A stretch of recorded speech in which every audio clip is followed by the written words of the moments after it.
নমস্কার। কেমন যাবে সপ্তাহ? আসুন জেনে নিই মেষ রাশির জাতক বা জাতিকার।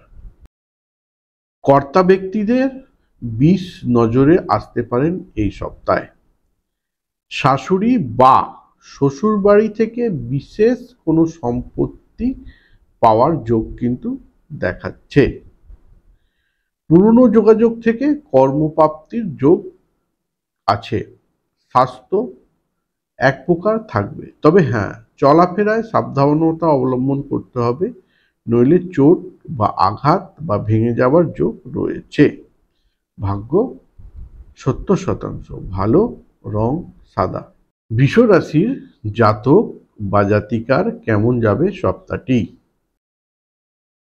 হঠকারী সিদ্ধান্তে ব্যবসার ক্ষতি, উচ্চশিক্ষা ও গবেষণায় নামী প্রতিষ্ঠানের অধ্যয়নের সুযোগ প্রাপ্তির যোগ, আর্থিক উন্নতির সম্ভাবনা।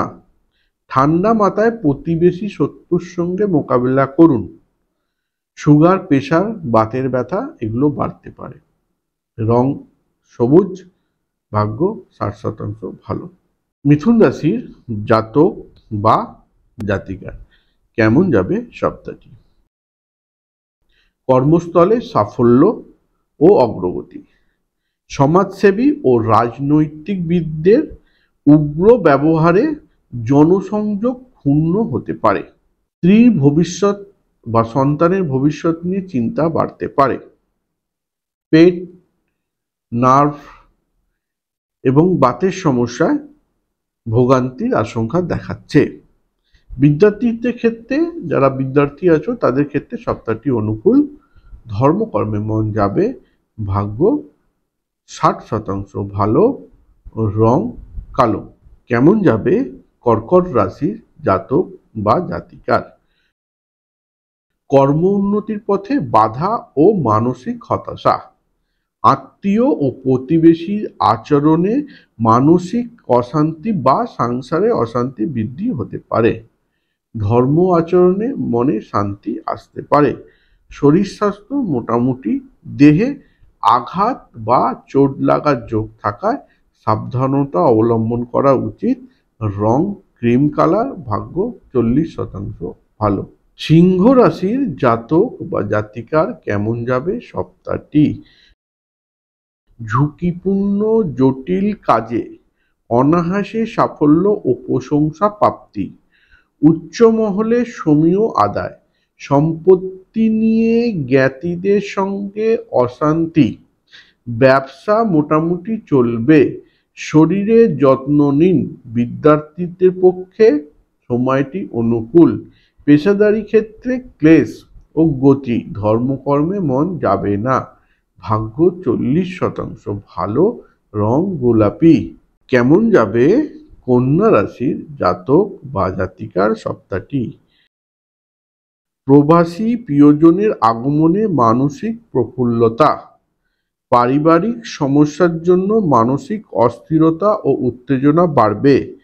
কাজকর্ম অপেক্ষাকৃত শুভ, উপার্জনে বাধা, স্ত্রীর নার্ভের সমস্যা, পেটের সমস্যা, বাতের সমস্যা দেখা দিতে পারে।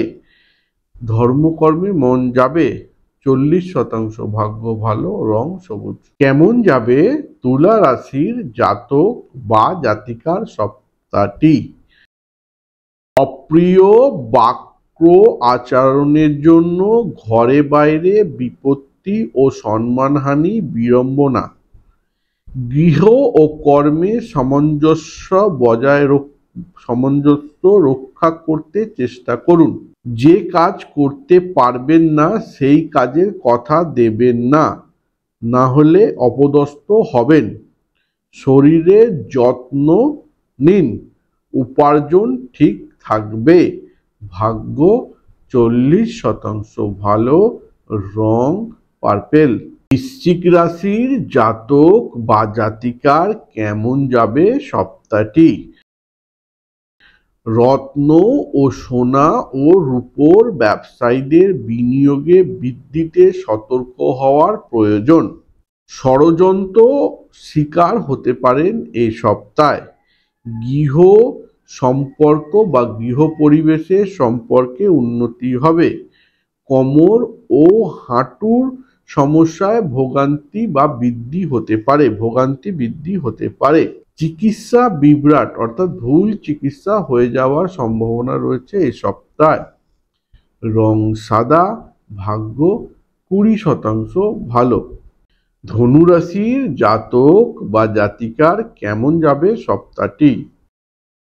আয় ব্যয়ের মধ্যে সমতার অভাব, আর্থিক সংকট, প্রিয়জনের অপযশ, সাহায্যের জন্য অপমানিত হতে পারেন। প্রিয়জনকে অযাচিত সাহায্য করে অপমানিত হতে পারেন। উচ্চপদস্থ অধিকারীদের থেকে সুবিচার পেতে পারেন। যারা রাজনীতিবিদ আছেন তাদের সম্মান বৃদ্ধি হতে পারে।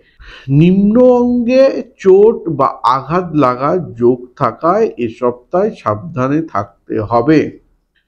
রং ধূসর, ভাগ্য 40% ভালো। মকর রাশির জাতক বা জাতিকার কেমন যাবে সপ্তাহটি? মনে জোর হারাবেন না, বাধাকে জয় করার চেষ্টা করুন। নব উদ্যমে কাজ করার সুযোগ পাবেন, সুযোগ হাতছাড়া করবেন না, তাতে আখেরে মঙ্গল আপনারই হবে। দাম্পত্য জীবন মধুরময়, আর্থিক উন্নতি হবে, প্রেম প্রণয়ের যোগ ভালো, ধর্মকর্মে মন যাবে। 90% ভাগ্য ভালো। রং নীল। কেমন যাবে কুম্ভ রাশির জাতক বা জাতিকার? পত্নী ও শাশুড়ি সঙ্গে মনোমালিন্য বা মতবিরোধ হবার সম্ভাবনা রয়েছে। নেতৃত্বে বা রাজনৈতিক নেতৃত্বদের সময়টি ভালো বা অগ্রগতি হতে পারে। অর্থকরী উপার্জন বা ব্যয় হবে। ঘরে বাইরে চলাফেরায় সতর্ক হতে হবে, কারণ চোট বা অস্থিভঙ্গে হাড় ভেঙে যাবার যোগ থাকায় এ সপ্তাহে সাবধানতা অবলম্বন করা প্রয়োজন। ধর্মকর্মে মতি যাবে। রং কালো, ভাগ্য 24-26% ভালো। মীন রাশির জাতক বা জাতিকার কেমন যাবে সপ্তাহটি? বিচারক, হিসাব রক্ষক প্রমুখ নিজেদের কাজে সতর্ক হন। বিদ্যার্থীদের বিদ্যাচর্চায় আত্মবিশ্বাস বাড়তে পারে। ব্যবসায়ী ও পেশাদারী যারা রয়েছেন কর্মে বিলম্বে সাফল্য আসতে পারে, লেটে সাফল্য আসতে পারে। শরীর স্বাস্থ্য ভালো যাবে না, দুশ্চিন্তা বাড়বে, কিছু আটকে থাকা পেমেন্ট আসতে পারে। ভাগ্য 60% ভালো। রং হলুদ। এখনো পর্যন্ত যারা চ্যানেলটিকে সাবস্ক্রাইব করেননি সাবস্ক্রাইব করুন আর নিজের বন্ধু বান্ধব পরিবারের কেয়ার করুন। আজকের এইটুকুই। নমস্কার।